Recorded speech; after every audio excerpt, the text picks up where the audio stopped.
WhatsApp guys, welcome back to the reaction video. इतने जो मतलब प्राउड मोमेंट अभी इस टाइम सब लोग फील कर रहे हैं ना, नीरज चोपड़ा जब से गोल्ड मेडल लेके आए इंडिया के लिए, एक हिस्ट्री क्रिएट कर दी है यार जैवलिन के अंदर, और उनकी वजह से पूरे वर्ल्ड में नाम हो रहा है, पूरे देश का। बहुत ही गर्व की बात है। तो पाकिस्तान में लोग क्या सोच रहे हैं? टाइटल है नीरज चोपड़ा के टोक्यो ओलंपिक्स में गोल्ड मेडल जीतने पर पाकिस्तान क्या बोले। मतलब पाकिस्तान में लोगों ने क्या बोला कि जब उनके पूछा गया नीरज चोपड़ा के बारे में, तो बीबीसी न्यूज हिंदी चैनल से वीडियो है, तो साथ में वीडियो देखते हैं। ओरिजिनल वीडियो का लिंक डिस्क्रिप्शन में है। चैनल पर तो प्लीज सब्सक्राइब। संडे को छोड़ के बाकी सारे दिन रात को 10:15 लाइव स्ट्रीम भी करते हैं बीजेएमआई किसी चैनल पे। 1 2 3 गो। नीरज चोपड़ा के टोक्यो ओलंपिक में गोल्ड मेडल जीतने के बाद जहां भारत में जश्न का माहौल है, पाकिस्तान से भी उन्हें बधाई संदेश आ रहे हैं। पाकिस्तान के पत्रकार शिराज हसन ने नीरज चोपड़ा को लेकर लिखा है, नीरज चोपड़ा अद्भुत एथलीट हैं, गोल्ड के लिए बधाई, वह वास्तव में इसके हकदार थे, बहुत शानदार। अब हम जान गए हैं कि अरशद नदीम आपको अपना हीरो क्यों कहते हैं। अरशद नदीम पाकिस्तान की ओर से जेवलिन थ्रो के एथलीट थे। एक यूजर ने आंसू के इमोजी के साथ ट्वीट किया कि ये खुशी के आंसू हैं। वो लिखते हैं, भारत के इतिहास में पहली बार Olympic track and field event में गोल्ड मिला है। नीरज चोपड़ा, आप स्टार हैं, पाकिस्तान से प्यार और बधाई, आपने क्या बात है। उन्होंने साथ ही एक वीडियो भी पोस्ट किया जिसमें उन्होंने कहा, एक छोटे से गांव से टोक्यो में गोल्ड मेडल जीतने के लिए तमाम पाकिस्तानियों की तरफ से सलाम। बहुत प्यारी बात। नहीं जीत सके तो कोई बात नहीं, हमारे हमसाए मुल्क के नीरज चोपड़ा जीते हैं, तो हमेशा की तरह हम पाकिस्तानियों का दिल बहुत बड़ा है, हम आपको दिली मुबारकबाद पेश करते हैं। आप यूं ही कामयाबियां अपने मुल्क के नाम। बहुत स्वीट। पाकिस्तानी पत्रकार राउफ कलासरा ने ट्वीट कर लिखा है, टीवी कमेंटेटर कह रहे हैं कि अरशद नदीम के लिए उनके प्रतिद्वंदी भारत के नीरज चोपड़ा हीरो हैं। हीरो है। क्या खेल भावना और अपनी मजबूती दिखाई है। मैं उम्मीद करता हूं कि भारत और पाकिस्तान का नेतृत्व भी इस भावना को दिखाएगा। पाकिस्तान से नीरज चोपड़ा की जीत पर जहां बधाई संदेश आ रहे हैं, वहीं ओलंपिक में अपनी टीम की बदहाली पर भी लोग अपनी खींच निकाल रहे हैं। वरिष्ठ खेल पत्रकार अब्दुल गफ्फार ने लिखा, शेर के जिगर जैसी शानदार कोशिश अरशद नदीम, आज कोई मेडल नहीं लेकिन इंशाल्लाह पेरिस 2024 में मिलेगा। अगले ओलंपिक के लिए पाकिस्तान को अरशद, तलहा, महूर, इमाम बट के प्रशिक्षण पर खर्च करना चाहिए।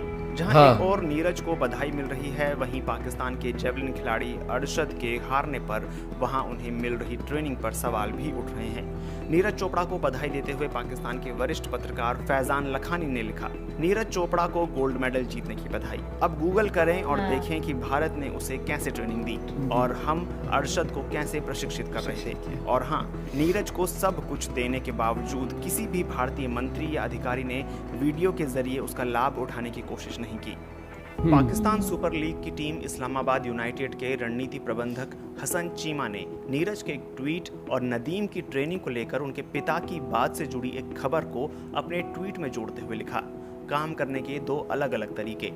नीरज चोपड़ा के जिस ट्वीट को चीमा ने यहाँ जोड़ा वह जून का था और उसमें नीरज ने बताया था कि वे यूरोप में ट्रेनिंग ले रहे हैं और साथ ही सभी सुविधाओं के लिए सरकार को धन्यवाद दिया था। वहीं चीमा ने दूसरी तस्वीर शेयर की है, वो एक स्नैपशॉट है जिसमें नदीम अशरफ के पिता के कथन के जरिए ये बताया गया है कि नदीम की ट्रेनिंग किन हालात में हुई।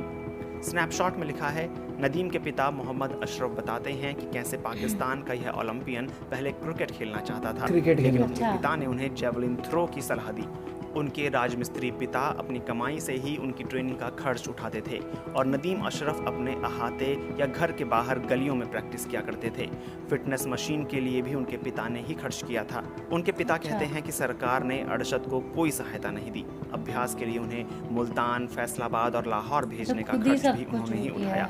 पाकिस्तान को ओलंपियन अरशद नदीम से बहुत उम्मीदें थीं। पाकिस्तान ने बीते 29 सालों से ओलंपिक में कोई पदक नहीं जीता है, लेकिन भाला फेंक में फाइनल मुकाबले में अरशद नदीम 5वें स्थान पर रहे और पाकिस्तान की उम्मीद भी टूट गई। 24 साल के अरशद नदीम फाइनल में पहुंचने से पहले दुनिया भर में चौथे नंबर पर थे। अरशद नदीम का प्रदर्शन अच्छा रहा। उन्होंने पहला थ्रो 82.4 मीटर दूर फेंका, दूसरा थ्रो फाउल रहा, जबकि तीसरे थ्रो में उन्होंने 84.62 मीटर की दूरी छोड़ी। वो 12 एथलीटों में 5वें नंबर पर रहे। पाकिस्तानी एथलेटिक्स पर नजदीकी नजर रखने वाले मुल्तान के पत्रकार नदीम कैसर कहते हैं कि अरशद नदीम की कहानी एथलीटों के लिए एक उदाहरण है। वो बताते हैं कि 2012 में उन्होंने पहली बार अरशद नदीम को इंटर बोर्ड एथलेटिक्स में देखा था। वो घिसे पिटे जूते पहने हुए थे। ऐसे जूते पहनकर भाला फेंकना संभव नहीं था। कैसर कहते हैं कि ये प्रतियोगिता घास के मैदान पर थी और नदीम ने नंगे पैर हिस्सा लिया था। प्रतियोगिता के बाद अरशद नदीम अपने पैर से कांटे और कचरा साफ कर रहे थे। जब कैसर ने उनकी तारीफ की तो उन्होंने कहा, सर मेरे पास पहनने के लिए अच्छे जूते भी नहीं हैं।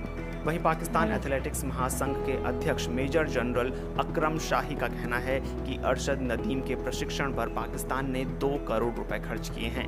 अकरम शाही ने बीबीसी से कहा कि बहुत से लोग ऐसा सोचते हैं कि अरशद नदीम का ओलंपिक पहुंचना उनकी व्यक्तिगत कोशिशों का नतीजा है और महासंघ का इसमें कोई योगदान नहीं है। बेशक अरशद नदीम की अपनी मेहनत है, लेकिन लोगों को ये भी पता होना चाहिए कि महासंघ ने भी ओलंपिक में उनकी भागीदारी सुनिश्चित करने के लिए अथक कोशिशें की हैं।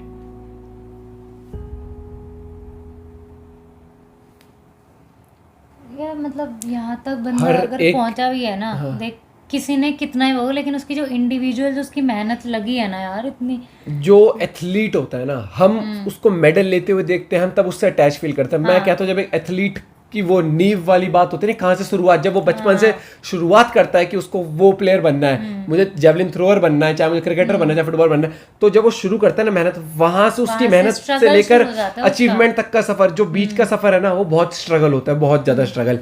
और ये चाहे नीरज चोपड़ा की बात करें, चाहे नदीम की बात करें, मेहनत हर एक, पूरी दुनिया का हर एक एथलीट किसी भी फील्ड को, हर एक इंसान कहने की मेहनत करता है, और जब वो मेहनत रंग लाती है वहां पर, तो इसीलिए जितना हो सके ना, जितना हो सके सपोर्ट करना चाहिए हमें। अगर कोई हमारे हमारे कोई आसपास में भी कोई बच्चा प्रैक्टिस करता है ना, डिमोटिवेट करने की जगह उसकी जिस तरह से हम सहायता कर सकते हैं वैसे करनी चाहिए ये चीज। और ये चीज आज मतलब मुझे वो लगा कि जैसे मान ले चल वो हारा भी है, ठीक है, लेकिन अच्छा खेला चाहिए, वो पूरे वर्ल्ड में कितने टॉप 5 में है, बहुत बड़ी बात है, मतलब उसको डिमोटिवेट नहीं करना चाहिए ताकि वो नेक्स्ट टाइम फिर वो करे। वही नीरज चोपड़ा ने साबित किया कि वो वेट कम करने गए थे और वेट कम करते करते कब वो जेवलिन थ्रोअर की प्रैक्टिस करने गए और कब वो भारत के लिए ले आए। ये सफर सुनने में बहुत छोटा लग रहा है, लेकिन बहुत लंबा होता है ये सफर। एक इंसान मेहनत करता है, फिटनेस पे ध्यान देता है, हर एक चीज प्रैक्टिस करता है। नॉर्मल अगर जैसे पेपर है, बोर्ड्स हैं कुछ या कोई वैसा एग्जाम है, उसके लिए बंदा ऐसा नहीं कि एक दिन में पढ़ा और मेहनत होता है, तो इसमें भी उतनी मेहनत लगती है। और इतनी मेहनत, इतनी रंग लाई कि आज लोगों ने इतना प्यार दिया, और इनकी बदौलत हमें टोक्यो ओलंपिक्स में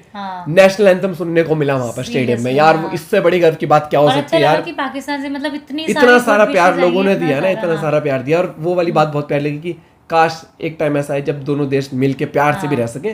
सीरियसली अगर ये टेररिज्म ये सब अगर खत्म हो जाए ना की, और साथ में अच्छे लोग देख, दोनों लोग, इंसानियत हर जगह है। स्ट्रीम पे देख, वहां से अच्छे भी आते हैं और उल्टे सीधे कमेंट्स करने वाले, तो सेम ही कमेंट्स हमें यहाँ से भी मिलती है और अच्छी कमेंट्स भी हमें यहाँ से। ये वाली बात है कि इसलिए भाई हर एक इंसान को जितना हो सके सपोर्ट करो, कभी डिमोटिवेट मत करो किसी को, हेट्रेड उस तरीके से मत फैलाओ कि उसको क्या बोलते हैं, उसके करियर में दिक्कत आए कभी भी। और वो वाला दिल, मतलब एक एग्जाम्पल, चलो एग्जाम्पल ले लो, जैसे नदीम का बताया कि जूते तक नहीं थे, घिसे पिटे जूते थे वहां पर और कांटे निकाल रहे, वैसे कितने एथलीट्स होते हैं यार ग्राउंड रूट लेवल पे, कि मतलब चाहे इंडिया हो चाहे पाकिस्तान, चाहे कितने पूरे देश में ऐसे ऐसे लोग होते हैं जिनके पास यार इक्विपमेंट तक नहीं होता, एक मतलब एक स्पोर्ट्स इक्विपमेंट नहीं होता मेहनत करने, फिर भी मेहनत करते हैं, घर वाले तक मेहनत करते हैं। और जुनून और मेहनत जब साथ में कामयाब होता है ना, तो पूरी दुनिया तुम्हारे पीछे लग जाती है, पूरी कायनात लग जाती है तुम्हें उस मुकाम पे पहुंचाने में। अच्छा लगा टॉप 5 में भी बंदा है, मैं कह रहा हूँ ना, बहुत गर्व की बात होती है एक एथलीट के लिए, चाहे टॉप 5 में आए चाहे टॉप 10 में, एक ओलंपिक्स में पार्ट लेने भी जा रहा है ना, कि वहाँ गया, बहुत बड़ी होती है यार। मेहनत करोगे ना तो रंग लाती है मेहनत, और लोगों में आपकी चर्चा होती है। आज वो साबित किया है नीरज चोपड़ा भाई ने, और नदीम भाई ने भी कहीं ना कहीं साबित ही किया यार, मेहनत इतनी करते हैं लोग यार, एथलीट्स। तो इसलिए यार नेगेटिविटी चाहिए ना, अप्रिशिएट करना चाहिए और मोटिवेट करना चाहिए कि कोई नहीं, इस बार नहीं, नेक्स्ट है। यस। और नीरज चोपड़ा भाई, lots of love to you and huge respect to you and salute from whole India to you यार। Keep growing. 11 साल का बच्चा किसने एक वेट कम करने गया था। बहुत ही बढ़िया वीडियो, और बीबीसी न्यूज चैनल बहुत अच्छे से कवर किया है, दोनों साइड की स्टोरी बहुत अच्छी। आप भी कुछ शेयर करना चाहते हैं, कमेंट सेक्शन आपके लिए है यार, बिल्कुल बताना, लाइक करना मत भूलो, चैनल पे तो प्लीज सब्सक्राइब, और किन वीडियोस पे रिएक्शन है तो बताना जरूर। मिलते हैं एक और वीडियो के साथ, till then bye, have a good day, take care.